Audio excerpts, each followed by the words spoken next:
그리고 이 대체가 될 때까지는 맨시티 팬들이 원하는 경기력이 나오기가 힘든 게 너무나 당연하다. 왜?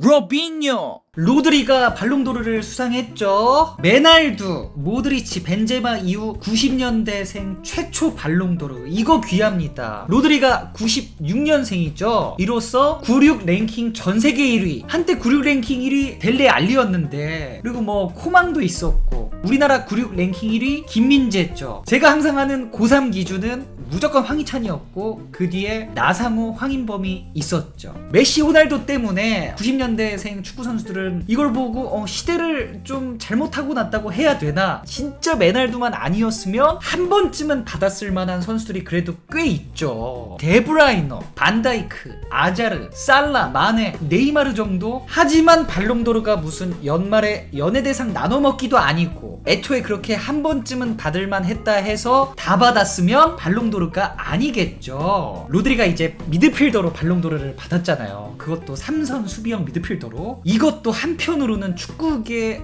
많은 것을 의미하는 게 아닐까. 일단 발롱도르 수상의 기준을 한번 찾아봤어요. 첫 번째, 개인의 성과, 골, 어시스트, 패스 드리블 성공률, 평점, 이런 스탯들이겠죠. 두 번째, 팀의 성과, 당연히 우승, 준우승, 팀 성적이고, 마지막으로 페어플레이, 이렇게 세 가지네요. 이번에 로드리 경쟁자였던 비니시우스는 페어플레이에서도 좀 많이 감점이 되지 않았을까. 이 축구라는 스포츠가 스탯으로 설명되는 부분과 스탯으론 설명이 되지 않는 부분의 차이가 굉장히 큰 스포츠거든요. 그래서 이게 저 같은 축구 팬들한테는 굉장히 딜레마적인 부분이라고 생각을 해요. 축구를 해보지 않았으면, 직접 같이 뛰어보지 않았으면, 상대해보지 않았으면, 직접 지도해보지 않았으면 알기 너무나 힘든, 그렇게 해봤어도 의견이 갈린다고 생각을 하는데, 발롱도르는 결국 그 해 축구짱, 축구를 가장 잘하는 사람을 뽑아야 한다 생각을 하는데, 예를 들면 이런 거죠. 골을 가장 많이 넣은 선수보다는 팀이 골을 넣어 이기는데 가장 많이 영향을 끼친 선수를 뽑아야 하고, 무조건 공격수보단 팀에서 가장 영향력이 큰 선수가 센터백이나 수비형 미드필더면 그 선수에게 상과 포커스를 보내야 한다라고 생각을 하거든요. 결국 팀을 이기게끔 만드는 선수. 그래서 그 선수 때문에 팀이 이기다 보면 자연스럽게 우승컵이 따르고, 스탯은 자연스럽게 따라올 수도 있고 안 올 수도 있고, 다시 말해서 스탯이 좋다고 해서 그 선수가 위대한 선수일 수도 있고 아닐 수도 있고, 이게 핵심이라 생각을 하는데, 이런 부분에서 이번 로드리의 수상은 굉장히 납득할 만한 수상이 아니었나. 그래서 저는 이렇게 따졌을 때 근 몇 년간 발롱도르에 가장 가까웠던 선수는 네이마르도 아니고 홀란드도 아니고 개인적으로는 데브라이너와 반다이크였어요. 어쩌면 아자르까지도 정말 이 시대에 한 번쯤은 받았어도 무리가 없었을 듯한 선수라고 생각을 하는데, 왜 한 번도 못 받은 거야? 왜긴 왜야, 메시 때문이죠. 그냥 고개 끄덕여. 반다이크는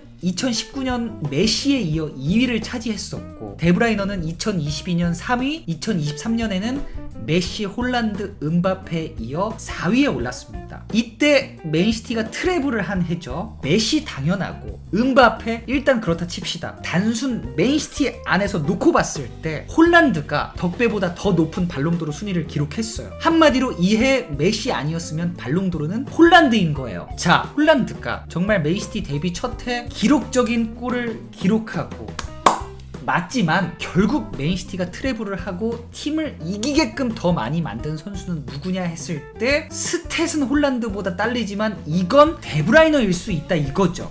지랄. 그렇게 따졌으면 호날두보다 모드리치, 토니 크로스가 발롱도르 더 많이 받았어야지. 아니죠.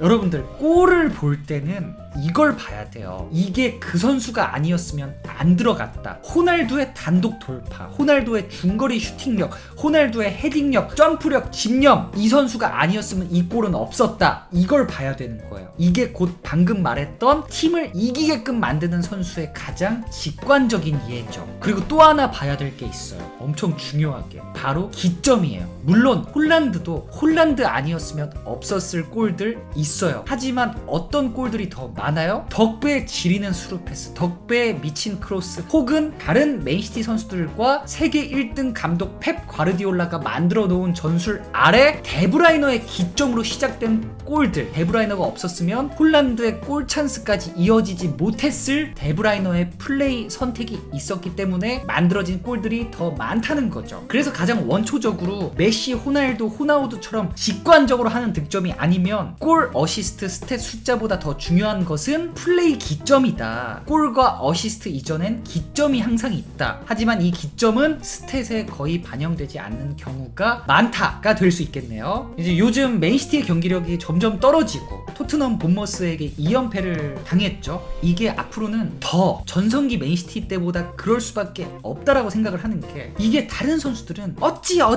정말 어렵게 대체할 수도 있어요. 홀란드 대체 정말 어렵겠지만 홀란드 없을 때도 맨시티 리그 우승을 했습니다. 뭐 다비드 실바, 필 포든, 귄도안 어찌 하면 그래도 어렵겠지만 대체할 수 있어요. 로드리 대체 거의 불가능하겠죠. 하지만 그 중에서도 이 2년 전, 3년 전에 핏한 덕배 대체가 아마 가장 어려울 거예요. 그리고 이 대체가 될 때까지는 맨시티 팬들이 원하는 경기력이 나오기가 힘든 게 너무나 당연하다. 왜? 덕배의 전성기가 곧 맨시티의 전성기였으니까.